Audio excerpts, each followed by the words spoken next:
There's a growing trend of adults living with their parents late into their 20s, into their 30s, and even their 40s. Now, I'm going to show you some data after this quick clip that might change your whole opinion on this situation. I'm going to show you some charts as well, so just hold on. They're going to be really interesting, so let's go. When is too late to live at home? Once you are in your mid-20s and still living at home, there's a problem. You should have graduated. Even if you did a second degree, you should be, by 25 or 26, gainfully employed and have some semblance of what you're doing in that stage of life. If you are on salary, I just don't think you should be living at home with mom and dad. I get there's rare situations, there's cultural differences, there's ultra-high cost of living areas, but I still would say your quality of life is going to be better if you move out and get your own place, even if you financially suffer a little bit. What if you have debt? You're 27. You graduated with a master's, you got a PhD with debt, and you could live at home for 3 years. You're 30 years old, but you could wipe out all the debt. I don't think the stunted growth is worth the savings. Really? That person at 27 to 30, probably not going to have a girlfriend, probably not going to get married. And that's just anecdotal from what I've seen on the Ramsey Show. It's always a guy who's just been babied by the parents. You stay as long as you want and just pay off your debt as you can, and it slows them down. All right, there's already a couple of things that I disagree with there. Now, again, I am not some socialist. I am a pro-business, pro-lift yourself up by your own bootstraps type individual. However, today is not the same as the 60s. It's not the same as the 70s and not even the 80s. And I'm going to show you some stuff that will prove it. This is a chart, kind of what we were talking about earlier. 19.7% of men are choosing to live at home between the ages of 25 and 35. Okay? And for women, 12.3% between the ages of 25 and 34 are living at home with their parents. Here's something to consider.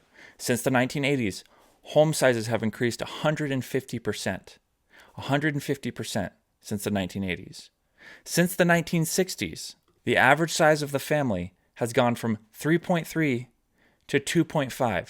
So we now have homes that are 150% larger and families that have one less person in them. So there's more space. So to say, oh, there's more people living at home today, you literally can line these charts up next to each other, and they're almost the inverse of each other. You have the average size of the family going down, and you have people living at home longer, and then we could have a chart for a home size that would be going up here as well. This is the last chart I want to show you. This is the average home cost adjusted for inflation. Look at the red line. So in the 1960s, adjusted for inflation, the average home was $200,000. Now, in 2023, the average home is around $500,000. So home prices are more than doubled. Homes have gotten larger. Families have gotten smaller. You have 3 strikes there. This is not a problem of Gen Z being lazy. In most cases, it's somebody, an individual, being prudent and choosing to do something that is financially more secure for them and their future. I want my kids to live at home. If my son gets married, I want him and his wife to stay in our home, help out around the house, help contribute to the mortgage, but not as much as they would be paying for a house somewhere else. And then they can stockpile their money, and then they can put a huge down payment on a home. Who knows, maybe even eventually just pay cash outright. My name's Jake Day. If you like this video, go ahead and like it. Share this with somebody, because you know there's a lot of people out there who don't quite understand the economics that are at play here.